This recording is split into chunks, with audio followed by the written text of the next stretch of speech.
Cyber city Gurugram में सरेआम दबंगई की एक वीडियो सामने आई, जहां गुरुग्राम के सेक्टर 12 में गाड़ी ठीक कराने आए युवकों पर आधा दर्जन युवकों ने हमला कर दिया, जिसका सीसीटीवी फुटेज भी सामने आया है। सीसीटीवी फुटेज में साफ देखा जा सकता है कि कैसे आरोपी पीड़ित के साथ बेरहमी से मारपीट कर रहे हैं। पीड़ित युवक गुरुग्राम के शिकोपुर गाँव का रहने वाला है। परिजनों का दावा है कि पीड़ित युवक को 14 टाके आए। साथ ही उन्होंने आरोप बार गुजर में रहने वाले युवकों पर लगाया है। इस पूरी घटना में पीड़ित युवक के नाक से लेकर मुंह समेत पूरे शरीर में गंभीर चोटें आई है, जिसको अस्पताल में भर्ती कराया गया था।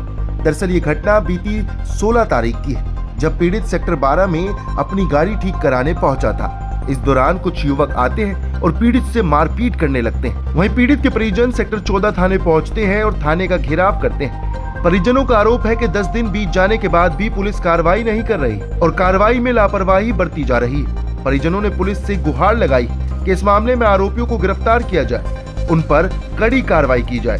हालांकि इस पूरे मामले में मारपीट के पीछे क्या वजह है, इसका पता लगाने की कोशिश भी गुरुग्राम पुलिस कर रही है। आया था जी 16 तारीख को 2:30 के आसपास गाड़ी मार्केट में गाड़ी ठीक कराने, हमारी गाड़ी खराब हो गई थी। तो 4-5 लोग आए थे बाहर गाँव से, हमने कंफर्म किया था। तो उनमें से एक बंदा वीडियो कॉल पे आ रहा था हमारी तरफ और मेरे भाई को दिखाया, जिसका नाम प्रदीप यादव है।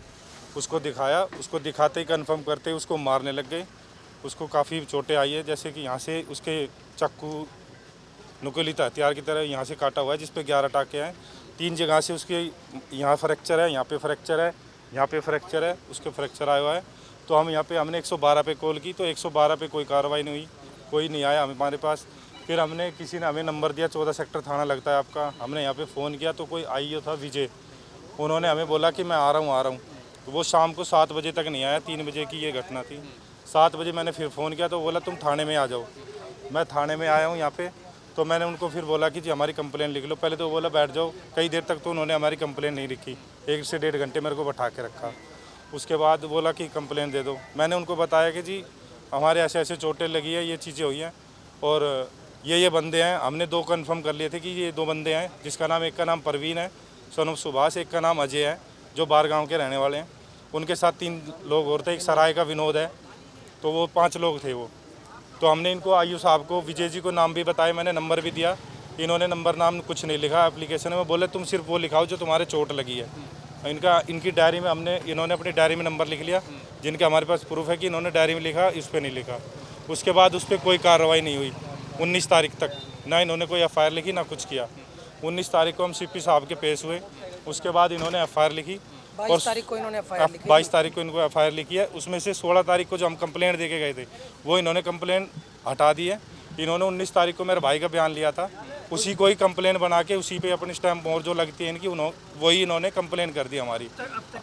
और उसमें अभी तक ना कोई गिरफ्तारी हुई है, ना किसी का। हमें ही बल्कि परेशान किया जा रहा है, टॉर्चर किया जा रहा है। हम आते हैं तो हमें थाने से बाहर भगा देते हैं, तुम किस लिए आए हो। आज हमने पूछा आईओ गुलदीन खान से कि भाई क्या कार्रवाई हो रहा है। बोला तू कौन है, किस लिए। हमारे वकील साहब आए थे तो उनसे भी बड़ी बदतमीजी से बात की है उन्होंने। जिन लोगों पर आरोप लगा रहे हो आप, क्या उन लोगों को जानते हो? क्या दुश्मनी हमारे पास के गांव के ही हैं वो, हम वीडियो में पहचान गए थे। 2-3 तो हैं जिनको हम पहचान गए थे, 1-2 है जिनको हम नहीं पहचाने। हमने बाय नेम भी और नंबर भी दिए हुए हैं। इनसे जब भी कोई कार्रवाई नहीं हो रही है। और गुलदीन खान जी ने आज बोला है कि तू कौन है। मैं कहा जी मेरा भाई है, मैं इसलिए आया हूँ।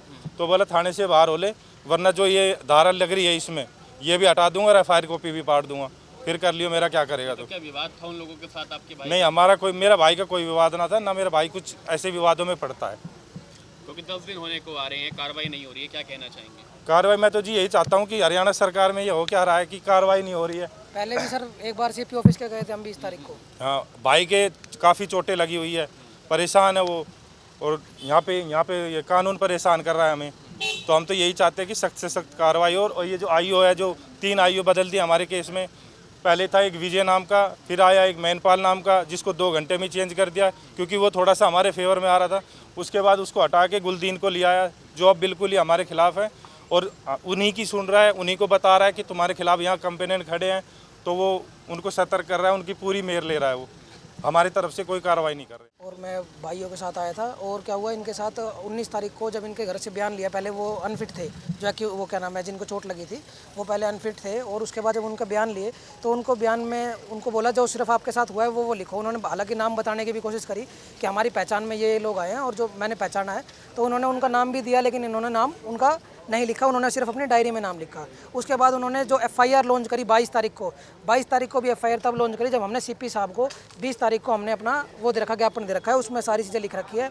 उसके बाद 22 तारीख को इन्होंने एफआईआर लॉन्च करी है, जो कि बाय नेम एफआईआर लॉन्च नहीं करी किसी भी नाम से, उन्होंने उसमें भी उन्होंने अन्य के नाम से एफआईआर लॉन्च करी। ये हमारी एफआईआर है, इसमें हमारे एफआईआर के डॉक्यूमेंट्स है सारे, ठीक है।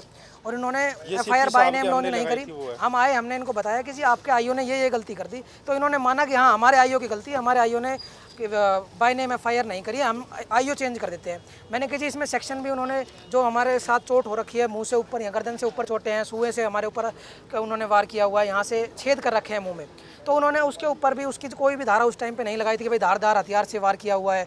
और 120 भी जैसे कि बहुत सारे बंदे थे उन्होंने चोट फेट मारी है, तो हमने यहाँ पे आकर उनको रिक्वेस्ट करी कि आप ये धारा इसमें ऐड कीजिए, तो उन्होंने उस टाइम पे ये धारा ऐड नहीं करी।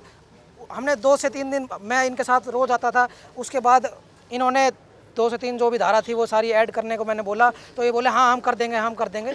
उसमें भी इनको जैसे ब्लंट चोट आई हुई थी, शार्प चोटें आई हुई थी, तो इसमें 307 की धारा बनती है, उन्होंने 307 की धारा ऐड नहीं करी। उसके बाद इन्होंने जो भी यहाँ पे क्या नाम है ऐड करी चीज़ें, वो हमने उनको बोला आज आके सुबह कि जी आप हमें परसों, क्योंकि हम रात को लेट हो गए थे तो हम इनसे प्रिंट नहीं ले पाए, इन्होंने बोला था कि हम ऐड कर देते हैं धारा, जो भी सेक्शन लगेंगे वो ऐड कर देते हैं।